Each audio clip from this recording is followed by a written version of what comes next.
If these allegations are true, numerous Republican Party leaders utter those words or similar ones today in reaction to the Washington Post revelations about allegations of sexual improprieties by GOP nominee for U.S. Senate, former Judge Roy Moore.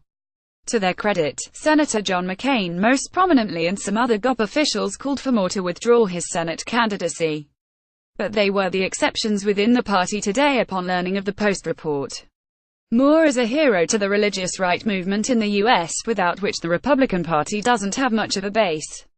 Moore has long claimed a position of absolute moral standards, and he became a highly controversial figure when he refused to remove a monument to the Ten Commandments outside his courtroom. To his devoted followers, he is a deeply committed Christian man of undoubtable personal morality. Many of them have responded to the Post story by attacking its veracity, and Moore has uttered the Trumpian fake news line. Anyone who read the Post story can only come away with one conclusion: it is a thoroughly documented, multiple-sourced expose that leaves no doubt as to the credibility of the charges. And thus, in the face of the multiple allegations including one of child sexual molestation, the weak qualifying statements of the many GOP officials today should come as a shock, except they do not.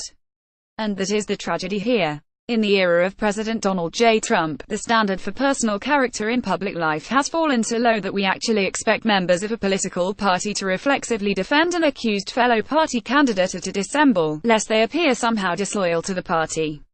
Many expect nothing better from party officials anymore, even when the evidence is absolutely overwhelming, it seems.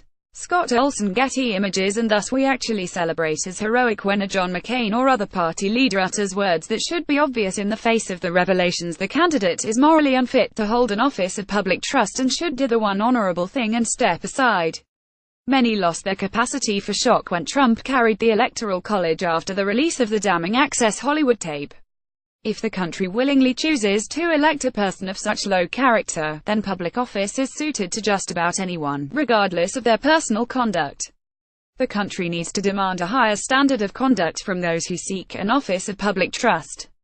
Here I agree with the past view of the religious right movement in the United States that moral character in public life matters. Citizens, young people, especially, take their moral and ethical bearings from their surroundings. Leaders should take seriously their positions as role models, as they have an outsized influence on how others behave in their daily lives. To be clear though, the religious right movement no longer adheres to that viewpoint.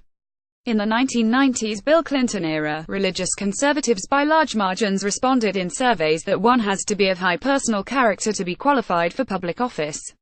In 2016, only a minority of religious conservatives gave the same answer. Their moral principles had become situational ethics, and morality matter only when it suits their own political interests.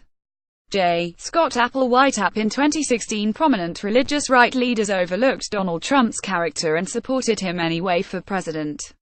In many cases, religious conservative leaders acknowledged that Trump was a flawed person, but his commitments to appointing pro-life judges to the federal courts and to pursue a religious conservative policy agenda were of greater import than one man's personal conduct.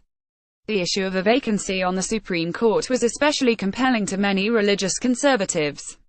As one put it to me, what is more important, the personal conduct of the presidential nominee or the effects of his policies on millions of people over the next 4 years if elected? The calculation to support Trump, characterized by that question, removed the religious right from a position of making a claim to upholding the moral character of America to becoming no different than any other power-seeking interest group.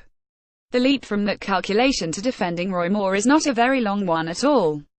That's how far the religious right and many in the GOP have fallen. Rosal is dean of the Shah School of Policy and Government at George Mason University in Virginia. His latest book is God at the Grassroots, 2016, The Christian Right in American Politics.